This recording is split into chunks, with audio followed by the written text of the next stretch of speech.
The weirdest thing about that morning was how normal it looked. The sun came through the blinds like always. My phone buzzed with an email from my boss, same as every Monday. Coffee tasted burnt, but that was on me, not the universe.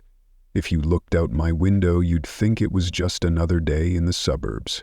Kids playing basketball down the street, delivery vans rolling by, Mrs. Pierce watering her hydrangeas, but I felt it right under my skin. Something was off. It was like waking up to find your favorite song playing, only the notes were twisted and wrong, and I couldn't stop hearing it, even when I tried to shake it off. I live alone unless you count my dog, Hank. Hank's a rescue, part shepherd, part trash compactor, and he usually goes nuts for his morning walk. But today he wouldn't budge. He just sat by the door, ears back, eyes locked on something I couldn't see. I kept telling myself it was nothing. Maybe he smelled a raccoon or the neighbor's cat. But my hands were already shaking a little when I clipped his leash on. The air outside was thick, humid, like the storm that never comes. You know that heavy, waiting silence right before tornado sirens go off? It felt like that, only stretched across the whole block. First weird thing I noticed, people were coughing, not just a little, deep, chest-rattling coughs that echoed out of houses through car windows behind closed doors. The sound followed me and Hank all the way to the end of the street, where a big green military van was parked by the playground. Army guys sometimes show up for tornado drills, so I tried not to stare. But this van had been there since last night, engine idling, and nobody had come out. The windows were so tinted I couldn't see inside. That's not normal, right? I mean, why just sit there, engine running, watching a bunch of empty swings? I hurried Hank along, pretending not to notice, but I kept glancing back until we made it home. When we got back, there was blood on the sidewalk in front of Mr. Keener's place. Not a lot, but enough to see, smeared in a pattern like someone had tripped and dragged their hand. Mr. Keener's in his 80s, still walks to the mailbox every morning, never missed a day, but now the blinds in his house were closed tight and his old Cadillac hadn't moved. I thought about knocking, but something in my stomach pulled tight. I kept walking. I hate that I did, but I kept walking. I went inside and tried to shake it off. Made more coffee, called my mom in Iowa. No answer, just a weird, busy signal. I texted a couple friends. Nothing came back. I turned on the news and just sat there, waiting for the anchor to make some kind of sense. She looked tired, pale, her eyes darting to something off camera.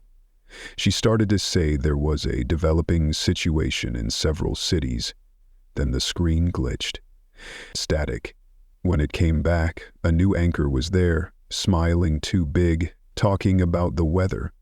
That's when I realized every channel was saying the same thing, using the exact same words.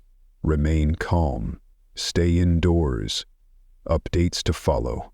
Over and over. By noon, my phone was just a dead rectangle. No calls in, no texts out. Even my data was gone. Outside, the kids were gone.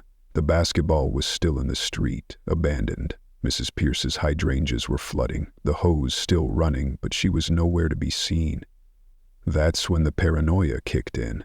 I started locking every door and window, pulling shades down, unplugging everything. I kept telling myself it was all in my head, that I'd just watched too many late-night disaster movies, but deep down, I knew. You don't just lose the internet, the TV, and every voice you care about in a single day, unless something is seriously wrong. I started talking to Hank like he could answer. I told him I was being stupid, just overreacting, but even he wasn't buying it. He paced by the window, ears back, growling at the street. I peeked through the blinds. That military van was still there. Now there were two. I wanted to believe things would go back to normal by dinner time, but when the sun started to set and the sky turned that weird, bruised purple, I saw my neighbor Mrs. Pierce standing in her yard, staring up at nothing, just standing there, not moving. Her mouth hung open like she was trying to scream, but nothing came out. Her hands hung by her sides, fingers twitching. Then she turned, slow and jerky, and walked straight into her own garden fence, not even noticing when she fell. She stayed down, didn't get up. I watched, paralyzed, as something red started to spread under her cheek.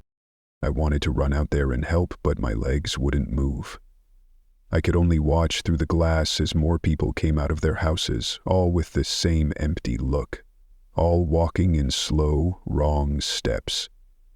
The street was filling with neighbors, friends, people I'd known for years, now wandering with no purpose. Some fell, some bumped into cars or mailboxes and didn't even flinch. All the while that van's engine purred, the men inside never coming out. That's when I decided to lock every door, every window, barricade the basement, unplug everything that made noise. I pulled Hank in close and sat on the floor with the baseball bat. My phone, my TV, my entire world had gone dead, and I didn't know who to call or what to say. But one thing was clear as night came on. They're not human anymore, not out there, not anymore. And whatever was happening, it was spread. I didn't know if it would stop at my door. But I knew one thing for sure. I wasn't going outside. I barely slept. Every time I closed my eyes, I saw those blank faces outside. Neighbors moving wrong, heads snapping up whenever a car backfired or a dog barked. My house felt like a tomb. I'd turn the TV on and off out of habit just in case it came back. Nothing but static. I kept checking my phone, staring at the black screen as if maybe I'd missed a call, a text, any proof that somewhere, someone was still out there. And human. Hank was glued to my side, hackles up. Every few minutes he'd growl, the fur along his back standing like he was seeing something I couldn't. The next day I tried to keep it together, made eggs I couldn't eat, drank coffee that tasted like mud, and kept the bat close. All morning I watched from the upstairs window. I counted at least 20 people on my street, but none of them seemed right. They wandered, bumping into things, moving slower than the day before. I recognized Mr. Keener by his blue jacket, the one with the Cubs patch on the sleeve. He walked with a limp, one shoe missing, eyes locked on the sidewalk, but it was his hands that made my stomach flip. Fingers curled, black at the tips, dried blood crusted up to his elbows. It got worse by noon. That's when the screaming started. It wasn't close at first, just a distant sound that got louder in waves, sometimes breaking off as suddenly as it began. Then it happened right in front of me. Someone pounded on my door so hard I thought they'd crack the wood. Hank lost it, barking, lunging at the door. I ran to the peephole, heart banging in my chest, and saw my friend Jimmy from 2 houses down. Jimmy had always been the kind of guy who'd mow your lawn just because he was out there anyway, always smiling, always talking about the Cubs, but the Jimmy I saw now had blood streaking down his chin, his mouth open way too wide, eyes rimmed in red. He started slamming his forehead into the door, not even flinching as the wood splintered under his skull. I staggered back, holding Hank, my hands shaking so bad I could barely keep the bat up. Jimmy was making these awful animal sounds, half growling, half crying, and the noise brought others. Shapes gathered on my porch, their shadows blocking out the sunlight. My doorbell started ringing and wouldn't stop. Then, as suddenly as it began, the crowd wandered away, leaving behind bloody handprints on my door, on the siding, on the windows. I just stood there, too scared to breathe, the bat held so tight my knuckles went white. When I finally worked up the nerve to peek outside again, the street looked like a war zone. There were more military vans now, parked at both ends of the block, lights flashing. Soldiers in hazmat suits were moving door to door, shouting through megaphones. "Stay inside, do not approach!" Their voices echoed through the empty houses, bouncing off abandoned cars. I watched as one soldier tried to drag a woman away from her driveway, but she clawed at him, teeth snapping, blood dripping from her nails. 2 others tackled her, pinning her to the ground as she thrashed and shrieked. They put something over her face and she went limp. The soldiers dragged her body behind a van and shut the doors. After that, I didn't leave the window. I just watched. Saw families trying to run, only to be dragged back inside. Saw a man get pulled into his own garage by a pack of those things. People I'd known, neighbors who used to wave when I walked Hank. I heard the garage doors slam and the screams that followed, high and sharp, then cut off. It wasn't just outside anymore. By the afternoon, I heard shuffling on the stairs below me. I froze, my back pressed up against the wall, the bat raised, listening to Hank's growl turn to a whine. The sound came closer, slow, scraping steps like someone dragging something heavy. I forced myself to look, thinking maybe it was just my nerves, maybe I'd left the back door open, maybe the wind blew something over. But when I turned the corner, I saw my neighbor's teenage son, Toby, standing in my kitchen. He must have slipped in when I'd run out for the mail the day before, or maybe the chaos outside had left my garage unlocked. But the thing standing there wasn't Toby. He was covered in blood, mouth twisted in a snarl, eyes dead and empty. He turned when I called his name, his head twitching like a puppet with tangled strings. I yelled at him to get out, tried to sound tough, but my voice broke. He rushed at me, hands clawing, mouth snapping. Hank lunged first, slamming into him with a bark so loud it rattled the windows. They crashed into the table. Chairs went flying, dishes shattered on the floor. I swung the bat, caught Toby in the side of the head. He staggered, but didn't fall. Blood sprayed across the wall. He came at me again, this time faster, teeth bared. I swung again, harder, and he finally dropped, twitching on the tile, blood pooling around his head. I just stood there, sweating, shaking, trying not to puke. Hank kept barking until I dragged him back. I knew then it was real. Not just the news, not just some weird flu or military drill. Whatever was out there, it was here, inside my home, wearing the faces of people I knew. I dragged Toby's body outside, locked every door, blocked every window with furniture. My hands were slick with blood, my shirt torn, arms covered in bruises. The whole house reeked of copper and fear. That night, I sat in the dark, listening to the street. I could hear them out there, sometimes screaming, sometimes quiet, sometimes just scratching at the siding. I couldn't tell where they ended and where I began anymore. I knew I couldn't stay, but I didn't know where to go. Everything was changing, and I didn't have any answers. All I knew was, if I let my guard down, even for a second, I'd end up like them, not dead, something else. The next morning I looked in the bathroom mirror and barely recognized myself. My eyes were bloodshot, my face streaked with grime and old tears, jaw twitching every time a branch tapped the window. I hadn't changed clothes since it all started. My hands shook when I tried to brush my teeth, so I gave up and just splashed water on my face, staring at the tile. Hank wouldn't even leave my side to eat. He just whined at my feet, fur standing up, eyes flicking toward every sound outside. I wondered what he was thinking, if he understood, if he knew this was it, that everything we knew had slipped away in a matter of days. I kept waiting for the army to do something, for the news to come back, for sirens to mean help and not just another disaster. But nothing came. The soldiers with megaphones stopped showing up. I saw one van drive away in the middle of the night, leaving behind a street full of shuffling, ruined people. Some were starting to figure out how to open doors.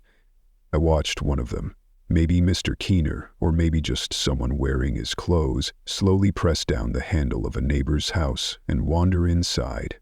I heard screaming, then nothing. There was nothing I could do. I just pressed my back against the wall, holding the bat like it was the only thing that could save me. I was running out of food. Water was low too. I counted cans, rationed everything, and forced Hank to drink out of the toilet. The air in the house felt heavy, thick with the smell of blood and fear. I tried not to look at the spot where Toby had bled out, but the stains wouldn't scrub away. There were times I thought about just opening the door, letting whatever was out there come in and finish it. But every time I stood up, Hank would nudge me, looking up like he was begging me not to give up. I knew I had to leave. The decision was like pulling out a tooth by hand, painful, slow, and final. I packed a backpack with water bottles, canned beans, a flashlight, batteries, my dad's old hunting knife, the bat, and a photo of my mom. I tried not to think about what would happen if I saw her again, or if she was already like the others. I wrote a note just in case someone normal ever found this place. I don't know why. Maybe I still believed in something, even if it was just leaving a record behind. The front door was jammed with furniture, but I forced it open. Hank darted out first, sticking close to my leg. The world outside was quieter now, but not peaceful. The air was thick with smoke and something chemical. Houses burned at the end of the street, black plumes rising against the sky. Every window I passed had faces behind it, pale and blank, watching me with that awful, hungry stare. I didn't look back. Halfway down the block, a girl I knew, Sarah from the end house, burst out of a garage, face streaked with dirt, clutching a baseball bat. She screamed my name, but there was nothing in her voice I recognized. She ran at me, teeth bared, swinging wildly. I ducked, yelling for her to stop, but she didn't slow down. I had to choose, hit her or let her take me down. I swung my bat and caught her on the arm. She didn't even flinch, just kept coming, mouth frothing, eyes blank. Hank lunged at her, biting her ankle. She shrieked, more animal than human. I hit her again, harder, and she finally crumpled, twitching on the pavement. I wanted to cry, to scream, to do anything but run. But there was no time. More of them were coming, drawn by the noise. I ran. We sprinted down alleyways, jumped fences, dodged the shapes staggering out of driveways. The town looked like the end of the world. Cars smashed into poles, fires burning unchecked, every house either boarded up or wide open, guts spilling out onto the street. I found shelter in an abandoned hardware store. The front door was already hanging off the hinges, but it was empty inside, shelves stripped bare. I barricaded the door as best I could, then curled up in the bag with Hank, clutching my bat and knife, body shaking so hard my teeth rattled. That night, I dreamed of my friends. Jimmy, Sarah, my mom, faces twisted and wrong, calling my name in voices that weren't theirs. I woke up to the sound of scratching at the door, weak sunlight streaming through the busted windows. I peeked outside, heart hammering, and saw two figures limping down the road. They looked almost normal for a second, until one of them twisted their head all the way around, like an owl, and started shrieking at the sky. Hank barked, and I had to clamp my hand over his muzzle to keep him quiet. I realized then this wasn't just an infection. People weren't dying. They were becoming something else. The rules I'd lived my whole life by. Don't hurt your neighbors. Don't run. Don't hide. None of that mattered anymore. Someone you loved could turn on you in a second, and if you hesitated, if you held back, you'd die. Or worse. I kept moving, hiding by day, running by night. I stole what I could. Water, batteries, a jacket from a corpse on someone's lawn. I found a group hiding in a church basement, but when I knocked, they yelled at me to get lost. I lied, told them I was bitten, just so they'd stop screaming and give me a second to run. I saw a woman clutching her baby behind a dumpster, eyes wild. She begged me to help, ran anyway. I couldn't save anyone, not even myself. By the time I found another place to hide, a boarded-up diner on the highway, I was bleeding from a dozen cuts, limping, my clothes soaked in sweat and fear. Hank kept me going, nudging my hand, licking my face whenever I started to cry. The world was burned out, broken, stripped of everything that made it feel like home. But I was still alive. I don't know what that means now. Maybe nothing. Maybe everything. Hey. As I left the diner at sunrise, stepping onto an empty highway, I realized there was nothing left to do but keep walking. The world behind me was gone. The rules were gone, and whatever came next, I was going to face it with Hank, a bat, and the last shreds of who I used to be. That was all I had left.